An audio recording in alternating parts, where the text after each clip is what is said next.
Hello everyone, this is the Lightsworn deck profile. I used this for 3 or 4 weeks and got a couple of tops, so I thought I'd do a quick profile of it.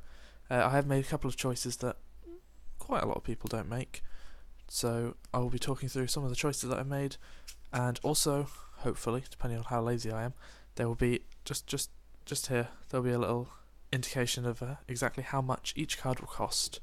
So, let's get going. We're going to start off with the monsters.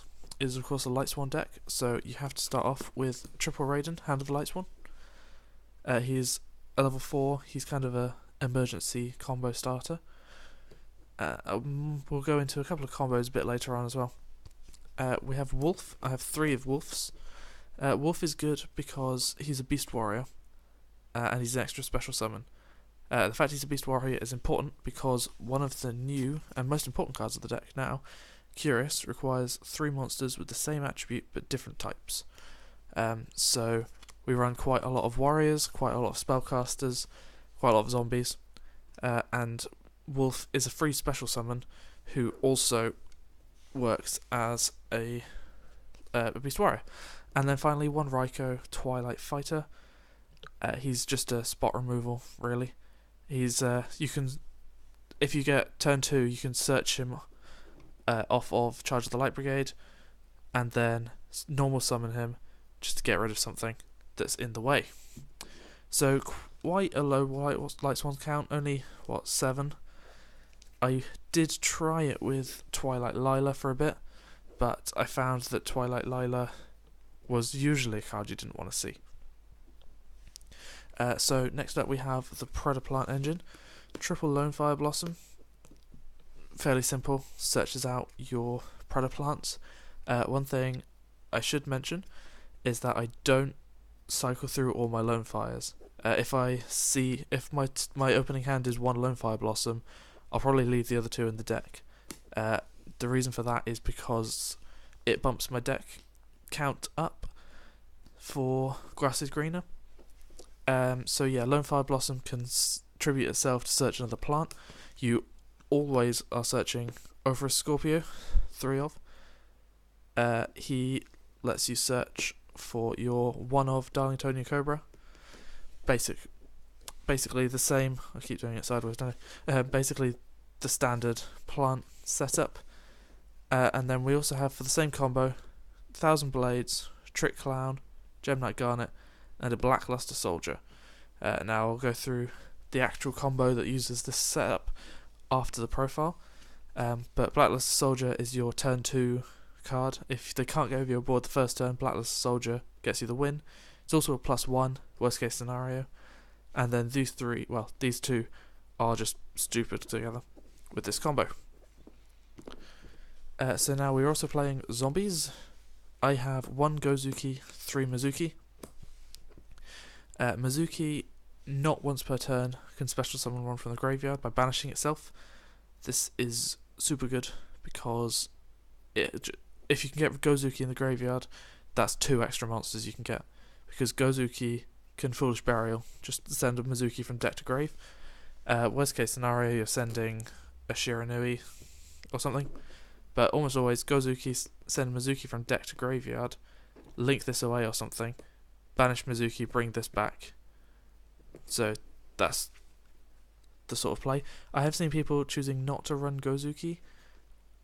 It's not essential, but I think Gozuki is definitely worth the space. And then for Shiranuis, 3 Solitaire and 1 Spirit Master. Solitaire helps you get into your synchro plays, which again I'll go through later. I don't tend to use him that much, to be honest. He's kind of another turn 1 normal summon if you need him. And then the Spirit Master, if you banish him, you can destroy a card on your opponent's side of the field. And then 2 Unizombie. Unizombie is actually especially good because you can discard from your hand as well. So he can help if you draw your Wolf or, Snow, you can discard a card with Unizombie to get it in the grave. And that has come up quite often. So now let's go on to the standard stuff. So Fairy Tale Snow is the playmaker of the deck. You banish 7 cards from your graveyard, and summon Snow. Flip a monster your opponent controls face down. Obviously less good in Link format, but this is how you get your special summons, this is how you get stuff out of your graveyard, and it's how you can react to stuff as well, so it's how you overcome problematic monsters your opponent controls in their turn. And then some other stuff, we run the one Giant Rex. When he's banished, he special summons himself. He's also Earth Dinosaur. I run one Photon Thrasher and 2 Goblinbergs. Now, I would be running 3 Goblinbergs, but if I draw the Blackluster Soldier turn or before I can resolve Isold, then I need this to be able to search, and then I'll put it back later. So I'll show you that as well, if I can remember. Hand traps, triple Ghost Ogre, double Droll and Lock. Might play Ash if I had it. I don't. That is too expensive for me. Droll and Lock is important for something that's coming later, which is one of the things that most people don't play. So I'm maining 2 Droll and Lockbird just for that fringe case, and then 3 Ghost Ogre, generically good. And I want to bump my numbers up to 60. May as well be playing hand traps. So now we have a bunch of random stuff. We play 1 Destrudo. He helps me get turn 2 Black Rose. Black Rose can nuke the board, and worst case scenario, he's a link material for Borrow Load or something. He can also make Michael, who's quite good at clearing threats. So 1 Destrudo, 1 Rescue Ferret. I'm trying. I had taken him out in a previous build, but this one now plays the Rescue Ferret. For a start, he's a Beast Earth, level 4, so he fits all of the criteria. And I've got quite a lot of targets now that I'm also maining the hand traps. He's level 2, he's level 1, so it's quite easy to make up level 6 with Sayuja on the field. And there's a pretty good chance that I'll see him. So now we also have Dotscaper, Earth Cybus. His effect triggers when he's sent to the graveyard or when he's banished. So he's essentially, he has to be a normal summon, he's 3 monsters. Otherwise he's 2 link materials for that. Then we also have Arc Brave Dragon and Amorphage Goliath. Now, it's unlikely that I'm going to mill both of these by chance, but with Curious and Foolish, that sort of thing, I'm guaranteed to be able to send one of them. So if I happen to send the other off of Grass with Green or something, I can target the other. When Arc Brave Dragon is sent to the graveyard, I can special summon Amorphage Goliath, or if I really need to, Destrudo, and also Michael. But that's not come up. The only thing I've ever special summoned is Goliath. Goliath says neither player can special summon from the extra deck, except Amorphage, but no one plays Amorphage. So that means that Arc Brave Dragon during the standby phase of my opponent's turn summon this, block off their extra deck, so they have to deal with this first. And then I'm also playing one of Candina, and that's something we'll go into a bit later. Candina searches out a Trickstar card, and she's also level 4 Light Fairy. So that's it for the monsters, a pretty high monster count in general. Now for the spells. Obviously, play 3 Charge of the Light Brigade. Mill 3, which is basically the best effect it has, and then you also get to search a Raiden. So if you don't draw a Raiden, you can search it. Turn 2, you can get your Raikou out, which is also pretty good. And I guess in an emergency, you also have the Wolf in there if you really need to be able to get those 3 mills. So there's 3 of that. That grass looks greener. So we're playing a 60 card deck, and this card basically says mill cards until you have the same number as your opponent. So if you can play at turn 1, chances are you're sending 25 cards from your deck to the graveyard, and obviously anyone who knows Lightsworn knows that's a good thing. 3 left arm offering. If you really need to, you can get to this. There's quite a lot of stuff in your deck where if you banish it, it's fine because left arm offering banishes 2 from your hand. Dotscaper, what else? The Shiranui sometimes. Giant Rex. So if you start with those, then you can sort of tailor your hand so you're banishing them and getting double value off of left arm. And if you either don't need the grass looks greener, or it's already been used, there's plenty of other one-off cards. You've got Soul Charge, obviously, Monster Reborn. Reinforcement of the army gets you either Goblinberg, Photon Thrasher, or Raiden.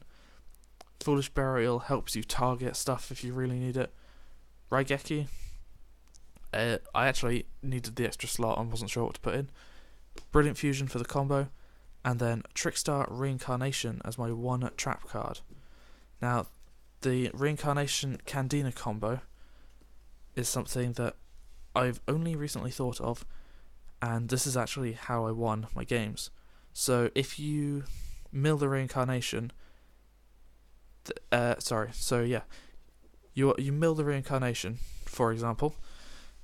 Trickstar Candina, you can summon it, link it away, banish this, bring this back. It's also Fairy, which is a different type, light attribute Fairy. Don't think I have any other fairies, so that's a curious target. The other alternative is I draw the Candina, normal it, add Reincarnation to hand, and I set this. The actual effect is, if it focuses, banish your opponent's entire hand, and then they draw the same number of cards. And Droll and Lockbird, the classic Trickstar combo, stops them from drawing cards. So you just banish the hand, and it's a win button, basically. So if you can either draw the Trickstar Reincarnation or draw the Candina, and neither of them are dead. You can mill the Candina, this is still live. You can mill this, and then you have to get this in the graveyard, but there's no combination of milling these two cards that doesn't give you extra advantage. So that's why I quite like that. So that is the deck, 60 cards. And then we have the extra deck. So we're playing one Minerva, one Curious, one Michael. One of each. I did want the second Minerva, but I found it didn't come up often enough, and if I needed to make the second Minerva, there's better things I can be doing. So she lets you mill 3, and then sometimes you get to draw. You probably don't, though. Curious lets you send one card from your deck to the graveyard, and then mill 3, but she's a bit harder to summon. And then Michael is a level 7 synchro, spot removal, and I guess recycling as well, if that happens. So then for our main synchros, we have Psylord Omega, 2 of. A lot of people I've spoken to say that if you make 2 Omegas, you're going to lose. I disagree. You definitely need to be careful when you're making the second Omega. But if you're careful, it's not that much of a problem. His effect, so he returns a banished card back into your graveyard to further fuel Fairy Tale Snow, for example. And also, he can take a card from your opponent's hand and banish it. So if you can make 2 of these, you take 2 cards from their hand, and that's just super good turn 1. So then for our big monsters, we have Beals and Scarlight. Beals is just difficult monster to get over, sort of masterpiece check. And Scarlight is a way of packing on extra damage. So you attack with a bunch of monsters, then use Scarlight's effect, and he destroys every special summon monster and burns for 500 per. So that will be, for example, Skulldread, Omega, Minerva, Scarlight, off the top of my head. Maybe also 2 more normal, regular monsters in the main monster zones. So that's 2,500 points of extra damage, even if your opponent hasn't got anything left. So that's always good. So then we have a Black Rose Dragon, and of course Michael as our level 7s for Destrudo, just to wipe the board. Our 2 Xyz monsters, Abyss Dweller, helps counteract mirror matches. He's kind of quite good against every deck, I think. I can't think of any decks that really just don't care about a Dweller at all. Worst case scenario, he's a 2000 attack monster, and he's kind of a threat, even if he's not hugely important. Bujinki Amaterasu also won me some games. So if you banish a hand trap, so if, for example, I use Left Arm Offering, a banish a Ghost Ogre, and a Mizuki, during my turn he can special summon Mizuki from my banish pile, and then during my opponent's turn I can add the Ghost Ogre back to hand. So they know I have a hand trap in hand, but they still have to play around it. So that's why that's really good. And it's also 2900 attack when on Sayuja. So then I also got the one borrow load. I found quite often before I ran the borrow load that I needed to be able to get rid of stuff from my own board, and borrow load just does that. And obviously he's also difficult to get over. You need 3500 attack. Then lastly, let's clear up actually. The last 4 slots are my main combo. So we have Skull Dread, Emixator Invoker, Isold, and Seraphonite. Isold can be a Mrs. Radiant, but the combo is a lot stronger if you use Isold. So that is the main deck. Well, that's the extra deck. So I'll just pause the video and talk you through a couple of the combos you can pull off.